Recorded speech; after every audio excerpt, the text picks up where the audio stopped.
दराज क्षेत्र में आज शिक्षा की अधिष्ठात्री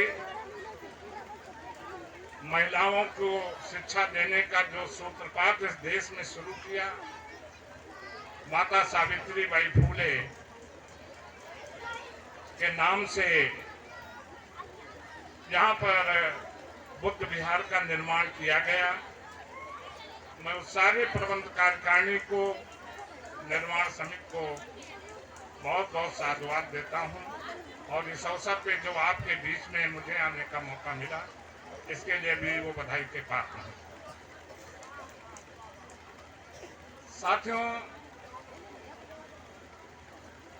देश और समाज के जो हालात हैं उसको मद्देनजर रखते हुए डॉक्टर बाबा साहब अम्बेडकर के आलोक में मैं थोड़ी बात आपसे करना चाहता हूं। जैसा कि आप जानते हैं कि यह हरदोई बौद्ध राजा हिरण्यकश्यप की राजधानी थी। उनके पिता प्रजापति कश्यप जो बौद्ध शासक थे, उनका ये साम्राज्य था। यहाँ पर उनका साम्राज्य यहाँ से लेकर बिहार तक फैला था और उस समय हरदोई का नाम हरद्रोही था। बाबा साहब अम्बेडकर के जब आप साहित्य को पढ़ेंगे तो कैसे बौद्ध धर्म को, बौद्ध साहित्य को, बौद्ध विहारों को, बौद्ध संस्कृति को कैसे नष्ट किया गया, उसी के तहत किस तरह से यहाँ के राजा हिरण्यकश्यप का साम्राज्य नष्ट किया गया, तो आपको उसका पता चलेगा। इसलिए मैं नमन करता हूं हरदोई के उन तमाम साथियों को कि आज कोई आप नए बौद्ध विहार का निर्माण करके कोई नई योजना नहीं चला रहे हैं, बल्कि आप अपने जो आज एक नया शब्द चला है शासन की तरफ से कि घर वापसी कर रहे हैं। ना तो कोई धर्म परिवर्तन हो रहा है, हम केवल अपने घर को पहचान करके अपने घर में, अपनी संस्कृति में, अपनी सभ्यता में, अपने साहित्य में हम आना चाहते हैं। उसका ये प्रयास है। इसलिए साथियों, जब थोड़ा आप आगे बढ़ेंगे तो आप पाएंगे कि भारत जिस देश में हम रहते हैं, अभी तो मैंने जिले की बात, ये उत्तर प्रदेश है, ये भगवान बुद्ध की भूमि है। ये देश जो भारत राष्ट्र है, ये मूलतः बौद्ध राष्ट्र है। ये बौद्धों का देश था, हमारी संस्कृति बौद्ध थी, हमारा धर्म बौद्ध धर्म था, हमारी भाषा बौद्ध भाषा, पाली भाषा थी, हमारे पूजा स्थल, आराधना स्थल, ध्यान स्थल हमारे बौद्ध विहार हुआ करते थे और हमारा साहित्य भी बौद्ध साहित्य। हमारे साथियों ने धम्म की बात किया है। भगवान बुद्ध का धम्म जो समता, समानता, करुणा और मैत्री पर आधारित है, न्याय पर आधारित है, मानव मानव में समानता की बात करता है, कल्याण की बात करता है। ऐसी व्यवस्था से भरा पूरा हमारा भारत देश था। साथियों, इस बात को अगर थोड़ा और आगे बढ़ते हैं तो बौद्ध साहित्य में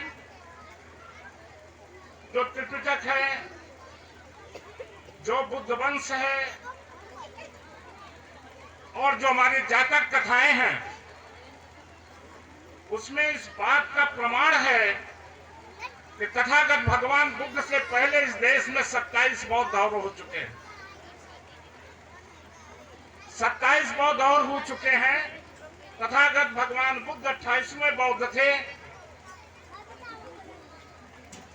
साथियों, भगवान बुद्ध आज से 2500 साल पहले उनका प्रादुर्भाव इस भारत में हुआ था। उनके बाद से आज तक अभी कोई दूसरा बुद्ध नहीं हुआ। आप इससे अंदाज लगाइए कि एक बुद्ध से दूसरे बुद्ध में कितने सालों का अंतर होता है, कितने हजारों वर्षों का अंतर होता है, तब कोई दूसरा बुद्ध अवतरित होता है, आता है, जन्म लेता। मित्रों, ये तो साहित्य के प्रमाण हैं, लेकिन अगर हम पुरातात्विक रूप से आर्कियोलॉजिकल एविडेंस पे जाते हैं तो उसमें भी हमको मिलता है कि 7 बौद्धों का हमें पुरातात्विक भी प्रमाण है। 7 बौद्धों के पुरातात्विक प्रमाण हमारे बीच में और विद्वान साथी हैं, और ज्यादा होंगे, वो अपनी बात रखेंगे। अगर हम सांची का स्तूप देखते हैं, हम भरहुत के स्तूप को देखते हैं, हम एलोरा की गुफा, उसमें जो 12 नंबर की गुफा है, उसको आप देखिए। और यही नहीं, जिस समय भारत और पाकिस्तान एक था, तो उस समय भगवान बुद्ध की अलग अलग मूर्तियां मिली हैं, जो कैलिफोर्निया के म्यूजियम में संग्रहालय में रखी हैं। ये 7 हमारे बौद्धों के प्रमाण हैं। लेकिन मनवादी व्यवस्था में इन्हें सप्तऋषि कह दिया गया, लेकिन सप्तऋषियों का इस देश में कोई न पुरातात्विक प्रमाण है, केवल उनके मनगढ़ंत साहित्य में उनका प्रमाण मिलता है। हमारे इन बौद्धों का तो पुरातात्विक प्रमाण है, आर्कियोलॉजिकल प्रमाण है। इसके अलावा पंडित बाल गंगाधर तिलक ने जो 1903 में लिखा था, उन्होंने लिखा है कि भारत एक बौद्ध राष्ट्र था। पंडित जवाहरलाल नेहरू ने डिस्कवरी ऑफ इंडिया, जिसको चैनल पे भी आपने देखा होगा, टीवी में पहले आता था, आज भी आता है कहीं कहीं पे, उसमें भी बताया गया है। पंडित राहुल शंकरकायन ने बोलगा से गंगा तक का एक उनका उपन्यास है, एक किताब है उनकी, एक महान ग्रंथ है। बहुत सारे साथियों ने इसका अध्ययन किया होगा, नहीं तो आप पढ़िए। तो उसमें भी इस बात का प्रमाण है कि भारत एक बौद्ध राष्ट्र था। मैक्स मूलर ने लिखा है, एक बड़े साहित्यकार हुए हैं। बाबा साहब अंबेडकर के जो महान ग्रंथ हैं, वो 40 वॉल्यूम में अब तक आ चुके हैं, 40 खंडों में आ चुके हैं, उनको पढ़िए। उसमें इन बातों का जिक्र है कि भारत एक बौद्ध राष्ट्र था। साथियों, जब ये बौद्ध राष्ट्र था, और इसके अलावा हम दुनिया के इतिहास को जब देखते हैं तो 3-4 प्राचीन हमारी सभ्यताएं हैं, जिनमें मिस्र की सभ्यता का हमारे साथी अध्ययन करते हैं, जो प्राचीनतम सभ्यताओं में से एक है। चीन है, आपका मेसोपोटामिया का इतिहास मिलता है, सभ्यता मिलती है, लेकिन उससे भी पुरानी हमारी सैंधो सभ्यता है, सिंधु घाटी की सभ्यता है। डिस्कवरी ऑफ इंडिया में पंडित जवाहरलाल लिखते हैं कि जो आर्यों का आगमन है वो 1500 ईसा पूर्व का है। 1500 ईसा पूर्व इस देश में आर्यों का आगमन हुआ है। हम लोग नहीं कहते हैं, बाबा साहब अम्बेडकर ने भी, ये पंडित जवाहरलाल नेहरू, राहुल सांकृत्यायन ने लिखा है, पंडित बाल गंगाधर तिलक ने लिखा है, ये उनका लिखा हुआ है। लेकिन जो सैंधो सभ्यता है, जो सिंधु घाटी की सभ्यता है, वो ईसा पूर्व 2500 से पहले। इसका मतलब ये है कि जब तक इस देश में आर्य नहीं आए थे, जो इस देश के हम और आप बैठे हैं, देश का शेड्यूल कास्ट, अनुसूचित जात के लोग, पिछड़े समाज के साथी, हमारे आदिवासी साथी, जो इस देश के एक शब्दों में लोग कहते हैं कि मूल निवासी थे। अगर हमारा देश से पूरा भारत बौद्धमय था तो उस समय जो हम यहाँ के रहने वाले हमारे पुरखे थे वो कौन थे? बौद्ध थे। इसलिए साथियों, हम मूलतः बौद्ध हैं। हम कह सकते हैं और हमारे साथी नारा भी लगाते हैं कि गर्व से कहो हम बौद्ध हैं। तो एक बार अगर ये बात मेरी थोड़ी भी समझ में आई है तो एक बार हाथ उठाकर नारा लगाइए कि गर्व से कहो हम बौद्ध हैं, बौद्ध हैं हम। गर्व से कहो हम बौद्ध हैं, गर्व से कहो हम बौद्ध हैं। अब साथियों, अगर हम बौद्ध हैं तो यहां दूसरा सवाल खड़ा होता है। अगर हम बौद्ध थे, हमारे पूर्वज बौद्ध थे, भारत देश पूरा बौद्ध था, तो फिर आज हम ऊंच नीच कैसे बन गए? हम अछूत कैसे बन गए? हम पिछड़ा कैसे बन गए? हम दीनहीन कैसे बन गए? पशु से बदतर जिंदगी जीने वाले कैसे बन गए? और साथियों, हम निर्धन कैसे हो गए? निर्बल कैसे हो गए? कमजोर कैसे हो गए? ये एक सवाल है जो साथियों, आज समाज के बुद्धिजीवी साथियों को, हमें आपको मिल बैठकर सोचना और समझना पड़ेगा। यहां दूसरा सवाल उठता है कि अगर हमारी बौद्ध सभ्यता थी, हम बौद्ध थे, हमारा पूरा देश बौद्ध था, तो हमारा इस देश में जो शासन व्यवस्था रही होगी वो भी कौन व्यवस्था रही? वो भी बौद्ध शासन था। तो बौद्ध शासन था, हम बौद्ध, हमारे लोग बौद्ध शासक थे, हमारी बौद्ध संस्कृति थी, हमारी सभ्यता थी, हमारा समाज था। आज वो समाज अछूत कैसे हो गया? आज वो समाज अन्याय, अत्याचार, अपमान का शिकार कैसे हो गया? क्यों ये जलालत की जिंदगी जीने के लिए मजबूर हो गया? इसलिए साथियों, इस पे गौर करने की जरूरत है। हर सवाल का जवाब साथियों आपको मिलेगा। हमारे महापुरुषों ने इसके ऊपर अपने अपने काल में अपने अपने हिसाब से इन बातों को उजागर किया है। तथागत भगवान बुद्ध ने कहा कि जो 4 आर्य सत्य बताया, तो उसमें कहा कि संसार में दुख है, दुख का कारण है,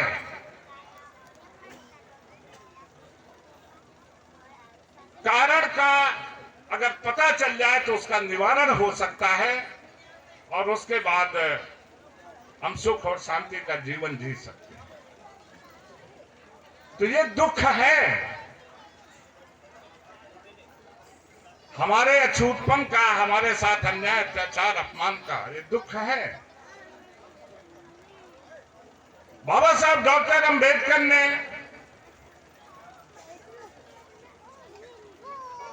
संसार में दुख है, उन्होंने कहा ये है, ये शोषण है, ये न्याय अत्याचार है, उसके ऊपर उन्होंने कहा इसका कारण क्या है और इसका निवारण क्या है। डॉक्टर बाबा साहब अम्बेडकर ने इन दो बिंदुओं पर ज्यादा काम किया। साथियों, हमारे कारण दो हो सकते हैं। हमारा शारीरिक दुख का कारण हो सकता है, हमारा मानसिक दुख का कारण हो सकता है।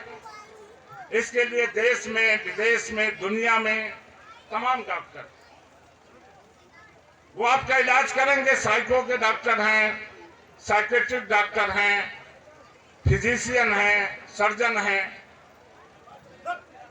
लेकिन जो ये सामाजिक और हमारा धार्मिक शासन, हमारा दुख है, इसके ऊपर कैसे काम होगा। बाबा साहब अम्बेडकर ने 40 वॉल्यूम लिखा, वो आपको मिल रहे हैं। उनका 7वां वॉल्यूम पढ़िए, जो संपूर्ण वांग में खंड 7 है, उसमें एक चैप्टर है, वो पूरा वॉल्यूम, वो पूरा खंड revolution and counter revolution in India, Bharat में क्रांति और क्रांति का वो चैप्टर है पूरी पुस्तक में।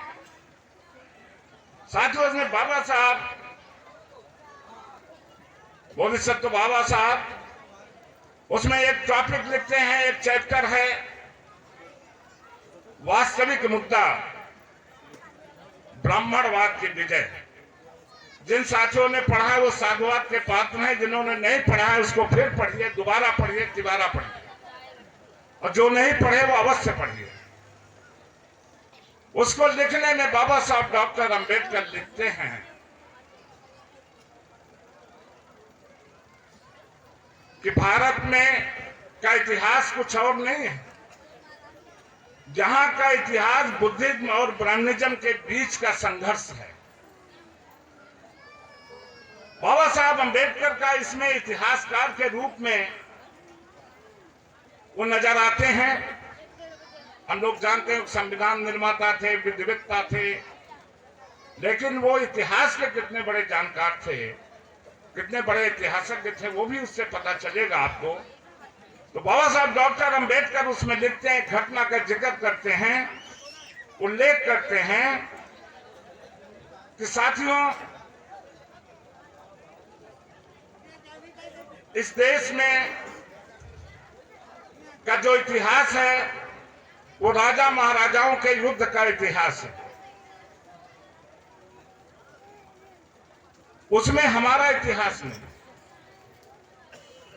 इस देश में बहुत सारी घटनाओं को छिपाया गया है या उनको कम करके लिखा गया है, उनको वास्तविक रूप में नहीं लिखा गया है। इसलिए मैं भारत का इतिहास दोबारा लिख रहा हूं। वास्तविक मुद्दे में ये बात उन्होंने रखा है और उसमें बाबा साहब अम्बेडकर भारत के इतिहास को 4-5 भागों में बांटते हैं। पहला बांटते, जिसका जिक्र अभी हमने हल्का सा आपको किया है, पहला वो लिखते हैं कि बौद्ध भारत, वो भारत जिस समय हम आप इस देश के हुक्मरान हुआ करते थे, हमारी आपकी यहाँ पर सभ्यता थी, संस्कृति थी, हमारा शासन था। बौद्ध भारत के बाद इस देश में ब्राह्मण भारत बना। बौद्ध भारत से ब्राह्मण भारत कैसे बना? ब्राह्मण भारत के बाद इस देश में इस्लाम आया, मुसलमान आए, मुसलमान भारत बना। फिर इस देश में अंग्रेज आए तो ईसाई भारत बना। अंग्रेजों के जाने के बाद 15 अगस्त 1947 के बाद 26 जनवरी 1950 को संविधान बाबा साहब अम्बेडकर का लागू हुआ तो लोकतांत्रिक भारत बना, डेमोक्रेटिक भारत बना। इसमें बाबा साहब अम्बेडकर बौद्ध भारत से ब्राह्मण भारत बनने में एक घटना का उल्लेख करते हैं। हम लोग उसको जानते हैं, नहीं जानते हैं तो पढ़िए उसको। बाबा साहब अम्बेडकर लिखते हैं कि देश में बौद्ध शासन था। मौर्य वंश के सम्राट अशोक से लेकर भगवान बुद्ध की क्रांति के बाद सम्राट अशोक का संपूर्ण भारत में, आज का भारत बहुत छोटा भारत है, इसमें पाकिस्तान भी था, बांग्लादेश भी था, और ये बहुत दूर तक अफगानिस्तान तक उधर फैला हुआ था। उस पूरे भारत भूभाग पर जब सम्राट अशोक का शासन हुआ और उनके 10वें जो वंश में राजा हुए, सम्राट हुए बृहद्रथ, उनकी हत्या उनके पुष्यमित्र शुंग सेनापति ने किया। जहां तक हम लोग जानते हैं, बाबा साहब अम्बेडकर कहते हैं कि पुष्यमित्र शुंग ने उनकी हत्या करके, क्या उसका उद्देश्य केवल शासक बनना था, केवल राजपाट लेना था? तो बाबा साहब अम्बेडकर कहते नहीं, ऐसा नहीं। उसका उद्देश्य केवल शासन व्यवस्था नहीं बदलना था, केवल उसका उद्देश्य ये नहीं था कि मैं राजा हो जाऊं। जब वो राजगद्दी पर बैठा तो उसने आदेश किया, ये पूज्य भिक्षु संघ हमारा बैठा, और उस समय कितने लोग रहे होंगे ये पूरे भारत में। कहा एक बौद्ध भिक्षु का जो सर काट कर लाएगा 100 सर्फ इनाम दी जाएंगे। राजाज्ञा जारी हो गई, बौद्ध विहारों को तोड़वा दिया गया, बौद्ध साहित्य जलवा दिया गया, बौद्ध विश्वविद्यालय नष्ट कर दिए गए। पतंजलि और पाणिनि जैसे लोगों को लाकर पाली भाषा की जगह पर संस्कृत भाषा लाई गई। क्या मंजर रहा होगा कि हमारे बौद्ध भिक्षु को लोग देख लेते रहे और सर काट लेते थे, लेके जाते राज दरबार में हाजिर होते और 100 सर्फी मिल जाते। आज साथियों, जो व्यवस्था है, और वो यहीं पर नहीं रुका, उसने एक विधान बनवाया, सुमित भार्गव, जिसे मनु कहा गया, जिसे मनुस्मृति के नाम से जानते हैं, जिसमें काला कानून बनाया गया, जाति व्यवस्था लाई गई। उसने पढ़िएगा, बाबा साहब ने लिखा है, 100वां श्लोक है, जिसमें उसने कहा कि जो ब्राह्मण होगा वो संपूर्ण धरती का मालिक है, बाकी लोगों को जो मिलेगा उसकी कृपा से मिलेगा। तो बाबा साहब डॉक्टर अम्बेडकर कहते हैं कि पुष्यमित्र शुंग ने जो हत्या बृहद्रथ की किया, उनके पीछे उसका जो उद्देश्य था वो ये उद्देश्य था कि बौद्ध संस्कृति, बौद्ध साहित्य, बौद्ध धर्म, बौद्ध व्यवस्था को कैसे नष्ट किया जाए और ब्राह्मण को इस देश का सर्वोच्च स्थान कैसे दिया जाए, उसके हाथ में पूरी व्यवस्था कैसे दी जाए। तो साथियों, वही वो दिन था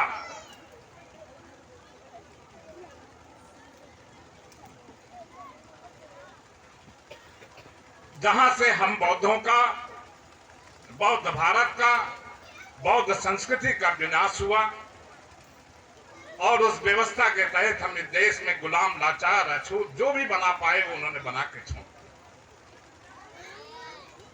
इस व्यवस्था के खिलाफ साथियों समय समय पर तमाम महापुरुषों ने संघर्ष किया। सदगुरु कबीर से लेकर के बोधिसत्व रैदास से लेकर के, और उसी कड़ी में 18वीं शताब्दी में 1848 में ज्योतिबा राव फूले का जो संघर्ष है और उनके पग पग पर उनका साथ देने वाली, हर कदम के ऊपर उनका साथ देने वाली माता सावित्रीबाई फूले का जो योगदान है, आज उनके नाम पर जो बुद्ध विहार बनाया गया है, ये बड़ा ही सराहनीय है। इसके लिए हम सभी निर्माण समिति को, निर्माण करने वाले साथियों को बधाई देता हूं। साथियों, महात्मा ज्योतिबा राव फूले ने पहला इस देश के बौद्धों का, आज की भाषा में हम दलित कह लें, हम अछूत कह लें, शूद्र कह लें, उनका पहला दस्तावेज लिखित में दिया गुलामगिरी। उन्होंने कई ग्रंथ लिखे, लेकिन उन्होंने कारण ढूंढा, जो कारण भगवान बुद्ध ने ढूंढा,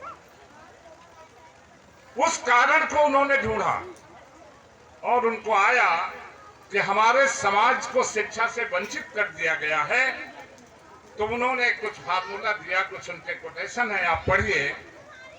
एक तो उन्होंने जो शिक्षा का आंदोलन जब चलाया था, उनसे पत्रकारों ने पूछा तो उन्होंने कहा कि एजुकेशन इज एन एक्स, शिक्षा वो कुल्हाड़ी है जिससे गुलामी की बेड़ियां भले ही धीरे धीरे तोड़ी जाए लेकिन टूट जाएंगे, टूट सकती। इसलिए मैंने शिक्षा का आंदोलन चलाया। और फिर उन्होंने कहा विद्या बिना मति गई, मति बिना उन्होंने बताया था।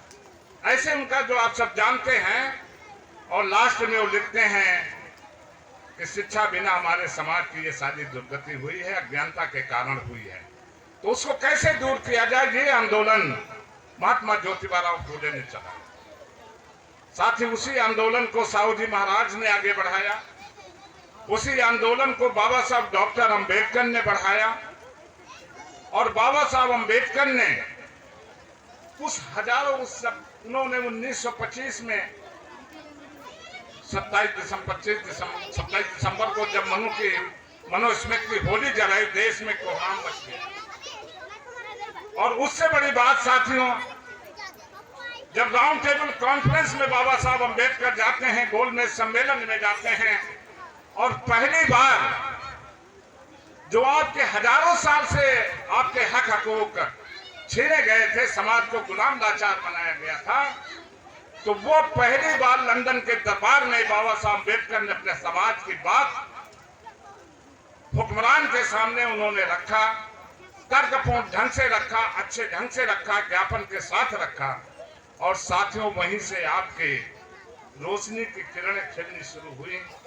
और उसके पहले भारत के संविधान के रूप में वो हुई 26 जनवरी 1950। साथियों, बाबा साहब अम्बेडकर ने आपको संविधान दिया। अब संविधान के बारे में तो आप सब जानते हैं, उसमें हमें क्या क्या मिला। ये जो चमकदार लोग हमारे साथ बैठे हैं, आज उसी संविधान या बाबा साहब अम्बेडकर की देन है। और यही नहीं साथियों, बाबा साहब अम्बेडकर ने संविधान दिया। अगर संविधान से सारे दुखों का निवारण हो जाता तो बाबा साहब डॉक्टर अम्बेडकर को 1956 में फिर बौद्ध धर्म ग्रहण करने की क्या जरूरत थी। इसका तो कारण आप समझ सकते हैं। भारत के संविधान में जो राजनीतिक व्यवस्था दी गई, समानता दी गई, पहला जो फंडामेंटल राइट है वो है समानता का अधिकार, राइट टू इक्वलिटी। अब उसमें साथियों,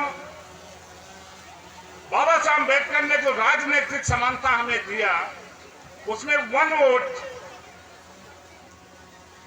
एक वोट का हमें अधिकार दिया, यानी वन मैन वन वोट, एक आदमी को एक वोट का अधिकार है।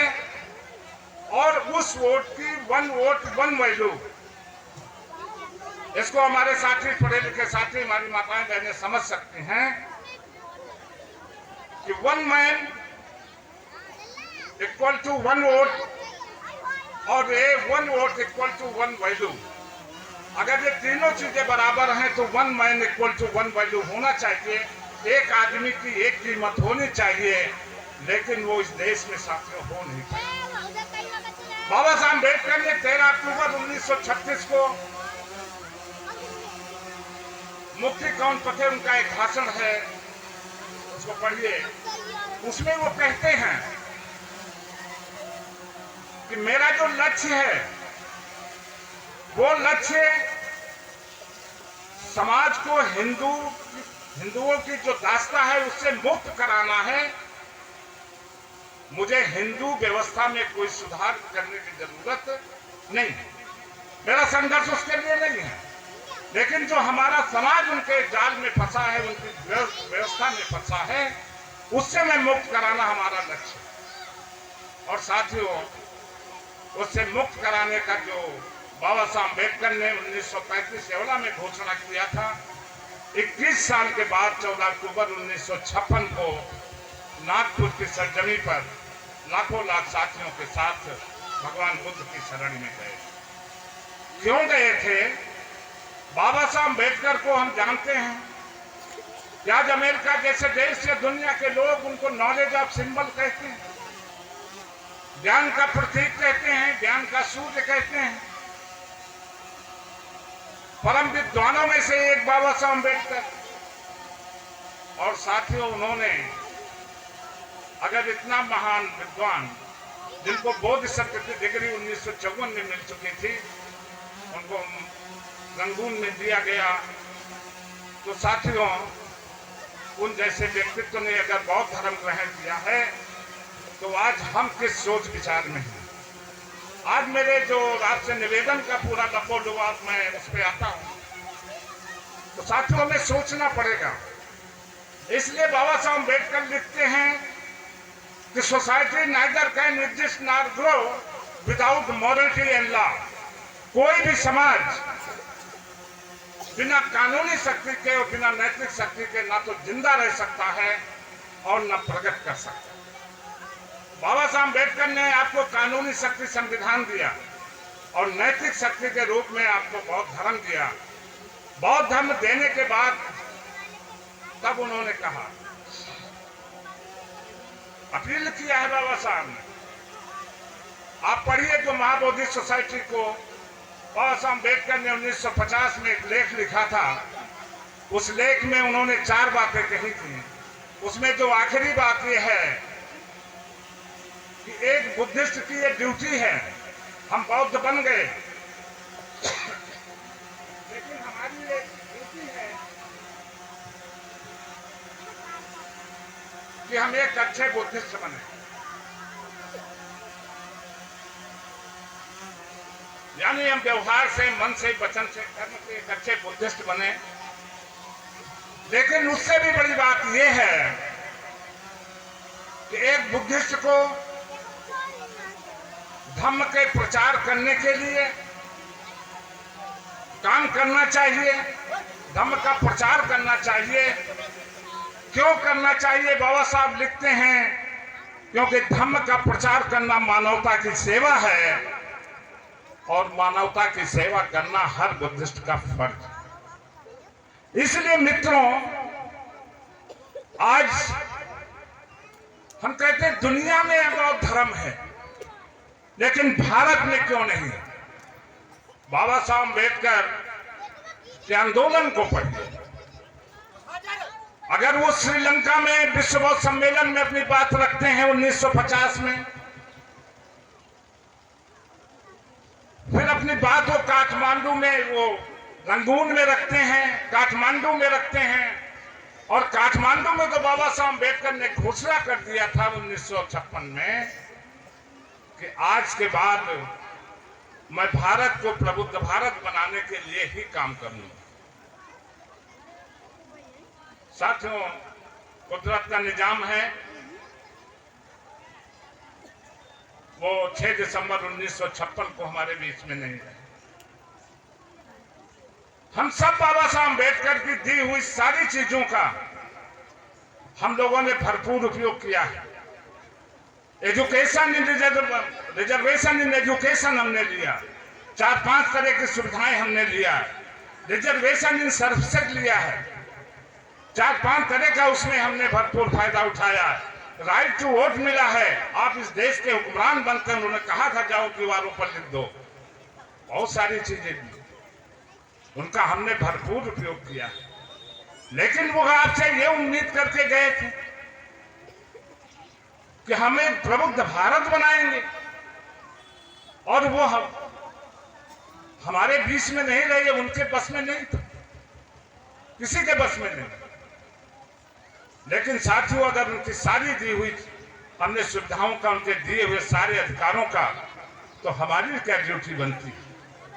अरे कम से कम उनकी जो अंतिम इच्छा थी, हम लोग नारा भी लगाते हैं कि बाबा साहब की अंतिम इच्छा बौद्ध धर्म की ले लो दीक्षा। तो क्या ये धरातल पे नहीं उतरना चाहिए? और अगर नहीं उतर पा रही है तो ये किसकी ड्यूटी है? कैसे उतरेगी? क्यों उतारना चाहिए? साथियों, आपके सामने दो चैलेंज है। बाबा साहब अम्बेडकर ने वॉल्यूम 16 में लिखा है कि मैं समाज को सम्मान से जीने के लिए, जब तक ये दो चीजें रहे हैं, हमारा समाज सम्मान से जी सकेगा इस देश में, मैं दो चीजें दे रहा हूं, एक भारत का संविधान और दूसरा बौद्ध धर्म। आप दिल पे हाथ रखिए और सोचिए, क्या भारत के संविधान की प्रतियां इस देश में नहीं जलाई गई? केंद्रीय मंत्री ये नहीं कहता है कि मैंने सरकार इसलिए बनाई क्योंकि मुझे भारत का संविधान बदलना है। आज इस देश को हिंदू राष्ट्र बनाने में लोग लगे हैं। राम भद्राचार्य जैसा 2 कौड़ी का व्यक्ति वो कहता है कि बुद्ध ने इस देश को नपुंसक बना दिया है। साथियों, वो चैलेंज कर रहा है हमारे समाज को, और चैलेंज को हमें फेस करना पड़ेगा, और चैलेंज को निस्नाबूद करके हमको अपने समाज को चेंज करना पड़ेगा। इसे बौद्ध बनाना पड़ेगा, बौद्ध भारत बनाना पड़ेगा। तभी साथियों इस देश में हम जिंदा रह पाएंगे। एक शंकराचार्य कहता है कि जो नई संसद बनी है उसमें नए संविधान के साथ प्रवेश करना है। आपके सामने तमाम चुनौतियां हैं, और ये क्यों हो रहा है? ये कौन कह रहा है? भारत के संविधान के खिलाफ इस देश का शेड्यूल कास्ट, इस देश का शेड्यूल ट्राइब, इस देश का पिछड़ा समाज, इस देश का मुसलमान, सिख, बौद्ध, पारसी, कोई भी भारत के संविधान के ऊपर उंगली नहीं उठा रहा। कौन है वो लोग? साथियों, ये वही लोग पुष्यमित्र संघ की औलादें हैं। आपकी डायरेक्ट फाइट उनसे होनी है। बाबा साहब अम्बेडकर ने संविधान दिया और वो संविधान चैलेंज हो रहा है, तो वो क्यों कर पा रहा है, कैसे कर पा रहा है? क्योंकि साथियों, वो आज हम कह सकते हैं कि उसके हाथ में देश की शासन व्यवस्था है। लेकिन साथियों, उसको इस देश का शासक किसने बनाया? तो समाज को अगर देखें तो इस देश के शूद्र और बौद्धों ने बनाया। शूद्र और बौद्धों ने इस देश को उनको हुक्मरान बनाया, और जब उसको शासक बना दिया तो वो हिंदू राष्ट्र की बात करता है। दूसरा साथियों, अब हमारे लोग भी, हम लोग भी कहते हैं, लगे हैं प्रयास में कि हम प्रबुद्ध भारत बनाएंगे, बौद्ध भारत बनाएंगे। तो कैसे बनाएंगे? हमारा मूल निवासी का जो पहले बौद्ध था, जो शूद्र समाज था, आज वो उसके खेमे में खड़ा है, उसके साथ खड़ा है। 15% जब 85% के 85 फीट पे खड़ा हो जाता तो 100 फीट का नजर आता है। तो साथियों, जब तक कि शूद्र बौद्ध नहीं बनेंगे, अपने इतिहास को नहीं समझेंगे, तब तक साथियों मुश्किल है। इसलिए साथियों, हम जिस संगठन पे काम करते हैं उसका पहला स्लोगन है, जाने इतिहास। आप अपने इतिहास को जानिए। बाबा साहब अम्बेडकर ने लिखा है कि those who want to make their history, they should know their history first। जिन्हें अपना इतिहास जानना बनाना है, उन्हें अपने इतिहास का ज्ञान होना बहुत जरूरी है। उन्हें पहले अपने इतिहास का ज्ञान होना चाहिए। और साथियों, जिस दिन आप अपने गुलामी के कारण को समझेंगे, जो समझ रहे हैं तोड़ते जा रहे हैं, तो जानने से काम नहीं चल रहा। हमारा दूसरा जो स्लोगन है, बाबा साहब अम्बेडकर का जो स्लोगन है, वो है निभाएं कर्तव्य। हम आपको अपना अपना ड्यूटी निभाना पड़ेगा। अगर हम इतिहास जानते हैं तो अपने साथियों को हमें एजुकेट करना पड़ेगा, अपने साथियों को इतिहास बताना पड़ेगा। और अगर ये काम हम कर ले गए तो तोड़े गुलामी उसमें देर नहीं लगेगी। हमारा समाज जिस असमानता वाली व्यवस्था से विषमता वाली व्यवस्था को तिलांजलि देगा और समतावादी व्यवस्था बौद्ध व्यवस्था को ग्रहण करेगा, बौद्ध बनेगा, बौद्ध समाज बनेगा और साथियों उसी दिन बौद्ध भारत बनेगा। इसलिए साथियों आज के इस मौके पर हम आप सब इस बात से बड़ा परेशान है कि हमारे समाज में बहुत सारे संगठन हैं, हम सब बटे हैं, दुश्मन को भी देखिए, लेकिन साथियों उनका मिशन और विजन क्लियर है। अगर हम सारे संगठनों का मिशन और विजन क्लियर हो जाए, हमारा मिशन क्या होना चाहिए? हमारा मिशन तो बाबा साहब अम्बेडकर का मिशन होना चाहिए, बौद्ध भारत होना चाहिए। बाबा साहब अम्बेडकर 17 अगस्त 1952 को एक बड़ी महत्वपूर्ण बात कहें, उसको आपको ध्यान रखना चाहिए। एक इंसान के लिए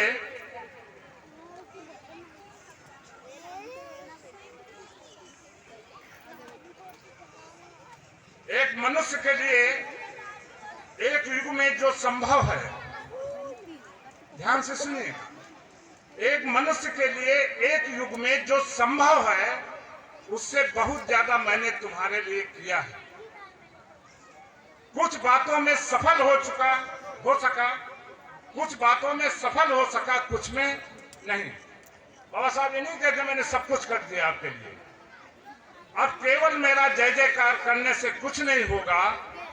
मेरी दृष्टि में जो बात सबसे ज्यादा महत्वपूर्ण है उसे पूरा करने में अपने जान की बाजी लगा दो, उसे पूरा करने में अपने जान की बाजी लगा दो। ऐसा बाबा साहब अम्बेडकर हम लोगों को निर्देश देते हैं, अपेक्षा करते हैं।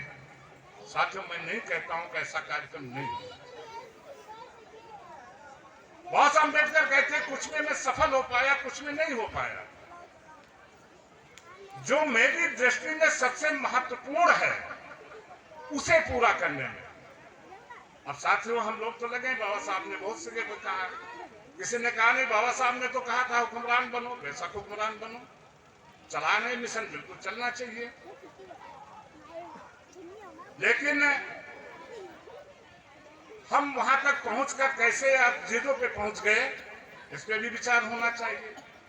बहुत सारी बातों ने कहा, लेकिन बाबा साहब की जो अंतिम इच्छा थी, जो उन्होंने काठमांडू के विश्व बौद्ध सम्मेलन में कहा था कि मैं भारत को बौद्धमय बनाने का ही काम करूंगा। साथियों हम लोग आज उसी के ऊपर आपसे निवेदन करते हैं कि जो भी साथी हैं आप अपना अध्ययन करिए, इतिहास को जानिए, लोगों को बताइए, उनको एजुकेट करिए, एजुकेट करिए और इस देश में ऑर्गेनाइज होकर एक बौद्ध समाज बने। वो जो गुण हमारे बीच में है वो धम्म देशना आपको देंगे, बाकी और साथी इतिहास की बातें बताएंगे, दोनों मिलकर के। क्योंकि आज का जो बौद्ध है हम लोग हैं वो बाबा साहब अम्बेडकर के आलोक में 1956 के बाद के बौद्ध हैं। कल के बौद्ध जो हैं वो सम्राट अशोक के कालीन बौद्ध हैं। तो दोनों बौद्ध अगर एक मंच पे आ जाएंगे तो फिर ये प्रबल भारत बनेगा, प्रबुद्ध भारत बनेगा। ऐसी कामना और उम्मीद के साथ आप सभी को बहुत बहुत धन्यवाद, आपने मुझे सुना। नमो बुद्धाय, जय भीम, जय भारत। बहुत बहुत धन्यवाद आपका सर। एक बात बाबा साहब ने और कही कि मुझे पढ़े लिखे लोगों ने धोखा दिया, वो किस संदर्भ में कही उस संदर्भ को हम यहाँ बात नहीं करेंगे, लेकिन जो टेंट के पर्दे के पीछे पढ़े लिखे कोट पैंट पहने लोग खड़े हैं, अगर उन्हें लगता